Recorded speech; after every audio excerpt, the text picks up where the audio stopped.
Hey yo, what is going on, you guys? Alright, so I don't know if it's just me, but I am like a sucker for like these alien movies and these not necessarily found footage, but these horror movies. Like, I love them. I love horror as a genre, and so I had to see this movie. So let's go ahead and let's talk about it.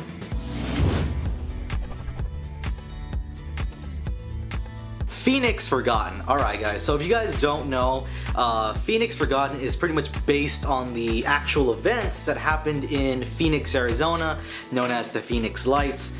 Obviously that was a real event. Nobody still doesn't know what the hell it is. And of course this movie is kind of representing of what happened.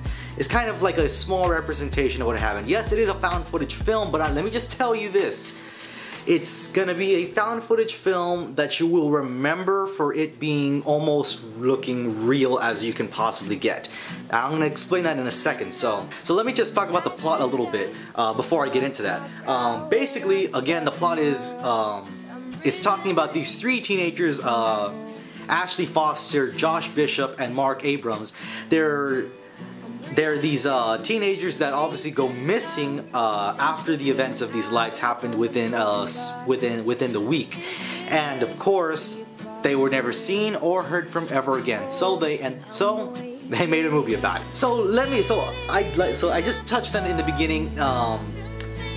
This movie is going to be really hard to describe to you guys because, for one, the found footage genre has been completely beaten to death with the same stick over and over and over again, and that is basically saying that found footage films don't know how to be found footage films. They put too much effort into making it look real that it actually comes across looking completely fake, and we know this as the audience.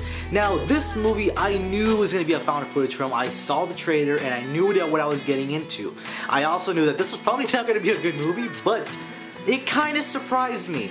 Now, the best movie that I can compare this to is the original Blair Witch Project.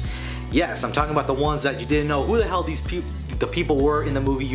It looked so real because it looked so bad, but that's what made it real, and these characters like felt like they were actually like real people, and that is exactly what this movie brings to the table. These characters, you have no clue who they are, if they're actors or they're not actors. Obviously they are, but the other thing is that they look like regular teenagers. They're not overly sexualized. They're not overly beautiful. They're like your average high school teenagers, and they come across with real, genuine personalities that you would find in an average teenager.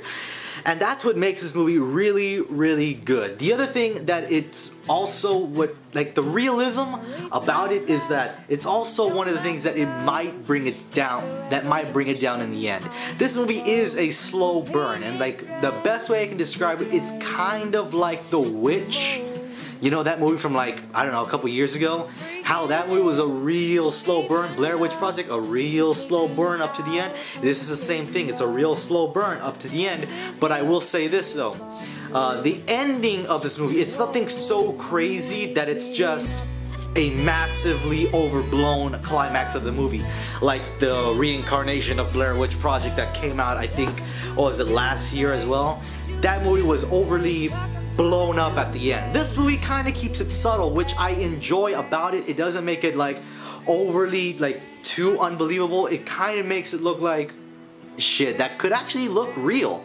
And that's one of the great things about it, is that this movie is obviously taking place in a really old time back in the day, where, you know, these old school cameras where they were never the best quality. Their zooming was trash, and pretty much everything about them was not necessarily the best, but for the time they were amazing.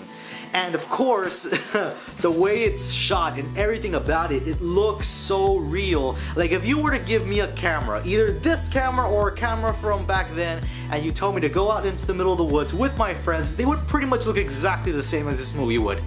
But adding a lot more cuss words and some dumb shit that me and my friends would say to each other. That's exactly what this movie is. It's gonna either make it what you like about it or what you hate about it.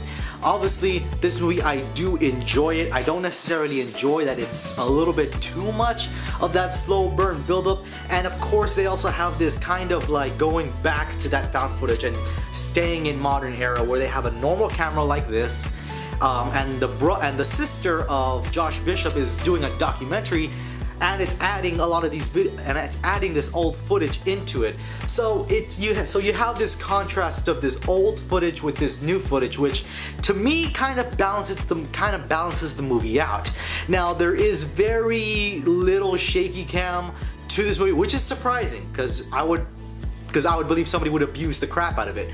But instead of shaky cam, you have this, you know, old style of it's cutting to blue and it's like you have that TV static going on, which I personally enjoy, and it's not this shaky cam digital crap that's going on. So in the end, guys, I already touched on the ending. It's not overly blown up and it's kind of more realistic. It's got some good things and it's got some not so great things. For one, the pacing is not the best. The cutting back and forth between old footage and this new modern footage, it balances it out, but it's not necessarily done too well, I might add. And the reason why is because the modern footage is almost shot like it's done by very amateur-like. I would believe that I would have it a little bit more believable where the sister is a little bit more of a professional, the camera guy is a little bit more professional. That would have made it a little bit more appealing. Special effects, all that good stuff, guys. Obviously, I think it's really well done. There's nothing too like out there. There's pretty much no CGI. All of it, to me, is done with practical effects. I'm not gonna spoil anything. I'm not gonna even say what I was about to say. And of course, so if I have to give this movie a rating, guys, and obviously I almost didn't touch on it, the acting is really well done as well. Like I said, it's really real. Like with me and my friends, I would see that that's exactly how our movie would turn up if we shot something like that. So ultimately, it's not the greatest movie out there, but it's definitely one that will make you, I don't know, kind of give you that little thing in the back of your mind, like maybe it could be real, even though you probably know it's not. So this movie, guys, I'm gonna have to give it a solid, like I'm in between 6 and 7, but I'm gonna give it that 7. It is slightly above average, but I'm more or less placing it in that category of found footage films. And like I said, it's not the greatest, but it's definitely up there. So that's the end of for this video, guys. I hope you guys enjoyed, and if you did, by all means hit that like button, as well as subscribe to our YouTube channel. We make more videos just like this, and I will see you guys in the next video. Peace.